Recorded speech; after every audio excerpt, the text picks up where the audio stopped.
Project manager আসলে কেমনে হওয়া যায় এটা নিয়ে তো তোমাদের কিউরিয়াসিটি আছে, কারণ হুট করে ভার্সিটি থেকে পাশ করে তো তুমি প্রজেক্ট ম্যানেজার হইতে পারবে না। কারণ এখানে আমি অনেকগুলো জিনিসপত্র বলছি, ক্ষেত্র বিশেষে এগুলো তোমাদের বইয়ের ভিতরে থাকার কথা না এবং খুবই আননোন জিনিসপত্র। সো তুমি এটা, এবং আমি তো এটা ধরো খুবই সারফেস লেভেলের কথাবার্তা বলছি, এটার ভিতরে আরো ধরো অনেক গভীর জিনিসপত্র আছে যেগুলো হয়তো বা ক্ষেত্র বিশেষে তোমাদের বুঝতে হলে আর একটু সময় যাইতে হবে আর কি, এরকম একটা বিষয়। তো প্রজেক্ট ম্যানেজার হওয়ার অনেকগুলো রাস্তা আছে।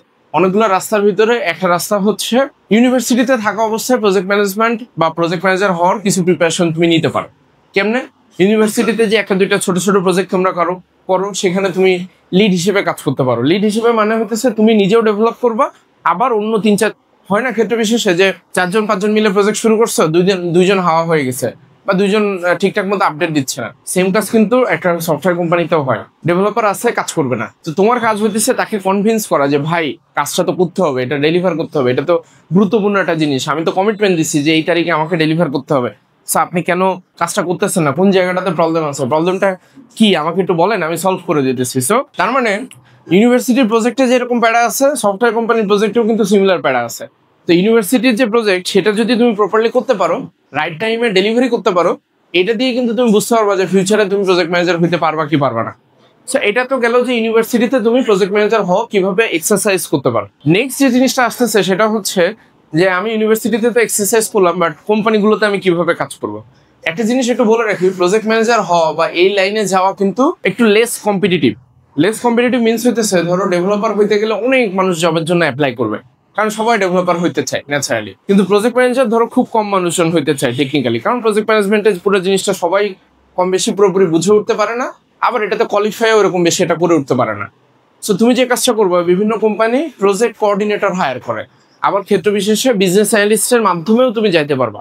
বিজনেস অ্যানালিস্ট হায়ার করে। বিজনেস অ্যানালিস্ট কেমনে হইতে হয়, ইউটিউবের ভিতরে 5-6টা ভিডিও দেখলে মোটামুটি ধারণা পেয়ে যাবা। অহরহ ভিডিও আছে, জাস্ট ভিডিওগুলো দেখবা, বুঝতে পারবা। মানে ওটার মধ্যে কোনো রকেট সায়েন্স নাই, পুরো কনসেপ্টটা খুবই সহজ। সো আমার কাছে মনে হয় যে ওইটার কনসেপ্ট মোটামুটি প্রোগ্রামিং বুঝতে যদি প্যারা হয় তার থেকেও সহজ ওটা। সো ওটা নিয়ে প্যারা খাওয়ার কোনো কিছু নাই। সো তুমি বিজনেস অ্যানালিস্ট কিভাবে হইতে হয় সেটা মোটামুটি জেনে ফেললা। তো তুমি যেটা করতে পারো, বিভিন্ন কোম্পানি বিজনেস অ্যানালিস্ট হওয়া বা প্রজেক্ট কোঅর্ডিনেটরের যখন এই যে এইগুলো দেয়, সার্কুলারগুলো দেয়, সেগুলোতে তুমি অ্যাপ্লাই করতে পারো। অথবা লিঙ্কডইনের ভিতরে ঢুকে যারা বিজনেস অ্যানালিস্ট হিসেবে কাজ করতেছে বা প্রজেক্ট কোঅর্ডিনেটর হিসেবে কাজ করে, তাদেরকে একটু নক দিয়ে কথা বলতে পারো যে ভাই আপনার কোম্পানিতে ইউজুয়ালি হায়ারিংটা কখন হয়। ইউজুয়ালি প্রজেক্ট কোঅর্ডিনেটর বা বিজনেস অ্যানালিস্ট এই টাইপের রোলে হায়ারিংটা মোস্ট অফ দ্য টাইম দেখা যায় যে ক্লোজড হায়ারিং হয়ে যায়। ক্লোজড হায়ারিং মিনস হচ্ছে ওগুলো সার্কুলার অনেক সময় পাবলিশ হয় না। ওই কোম্পানির ভিতরে পরিচিত লোকজন আছে, ওখান থেকে 3-4 জনকে ইন্টারভিউর জন্য ডাকা, ওখান থেকে হয়তো বা হয়ে যায় বাইরে। তবে এখানে একটু বলে রাখি, প্রজেক্ট ম্যানেজমেন্ট বা প্রজেক্ট কোঅর্ডিনেটর বা বিজনেস অ্যানালিস্ট এই টাইপের যে কোনো কাজে তোমাকে অবশ্যই কমিউনিকেশনে খুব ভালো হতে হবে। ডেভেলপার হওয়ার জন্য অত বেশি একটা কমিউনিকেশনের প্রয়োজন নাই। তুমি কোড করবা, কাজ করবা, ডেলিভার করবা, শেষ।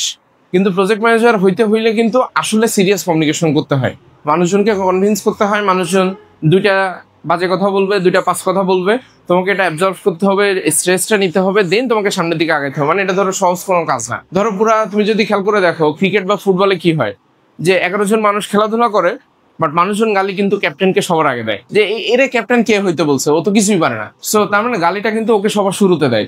সো তোমাকে ওই মাইন্ডসেট রাখতে হবে যে তুমি যদি প্রজেক্ট ম্যানেজার হও, তাহলে সবার শুরুতে গালিটা কিন্তু তুমি খাবা। আর যখন অ্যাপ্রিসিয়েশনের সময় আসবে, তখন তোমাকে কিন্তু মানুষজন অ্যাপ্রিসিয়েট করবে না, তখন বলবে কি সবাই মিলে একসাথে টিম হিসেবে ভালো কাজ করছে। সো দুইটা কিন্তু খুবই জটিল বিষয়। তো বিষয় হইতেছে এটা নেওয়ার ক্যাপাসিটি বা মেন্টালি ওই অ্যাবিলিটি তোমার থাকতে হবে যে ভাই এইরকম একটা স্ট্রেসফুল সিচুয়েশন হবে, তবে পুরো জিনিসটা খুবই ফান এই কারণে ডিফারেন্ট মানুষজনের সাথে কাজ করা যায়, ডিফারেন্ট টাইপ অফ কোম্পানির সাথে পরিচিতি হওয়া যায়।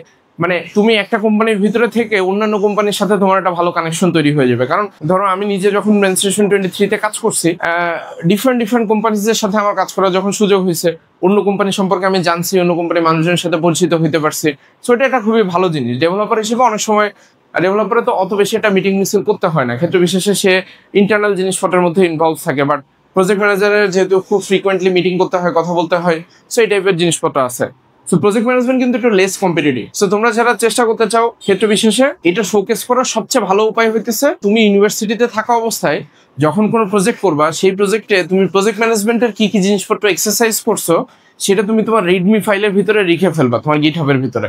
অথবা তুমি যখন ওটা লিঙ্কডইনের একটা প্রজেক্ট হিসেবে এটা অ্যাড করবা, সেখানে সুন্দর করে লিখে দিবা যে আমি এখানে ডেভেলপমেন্টও করছি, সাথে প্রজেক্ট ম্যানেজমেন্টের এই পেইন গুলো আমি সলভ করছি। তুমি বলে দিতে পারো যে 2জন মানুষ হঠাৎ করে টিম থেকে বের হয়ে গেছিল, ওদেরকে আমি আবার ফেরত নিয়ে আসছি, আবার সবাই মিলে কাজ করতেছিল না অন টাইমে। একদিন রাতে সবাইকে নিয়ে আমি একসাথে গুগল মিটের ভিতরে আমি বসছি, এন্ড দেন আমি সেখান থেকে একসাথে কাজ করার চেষ্টা করছি বা প্রবলেমটাকে আমি সলভ করার চেষ্টা করছি। ওভারঅল তুমি কোডিং এর পাশাপাশি তোমার প্রজেক্ট ম্যানেজমেন্টের কি কি করছো সেটা যদি তুমি দেখাইতে পারো তাহলে খুবই ভালো। আবার তুমি যখন ওই যে বিভিন্ন কোম্পানিতে কথা বলবা, তাদের সাথে কথা বলার সময় তুমি বলতে পারো যে আমি ইউনিভার্সিটিতে থাকা অবস্থায় 1-2টা প্রজেক্ট করছি।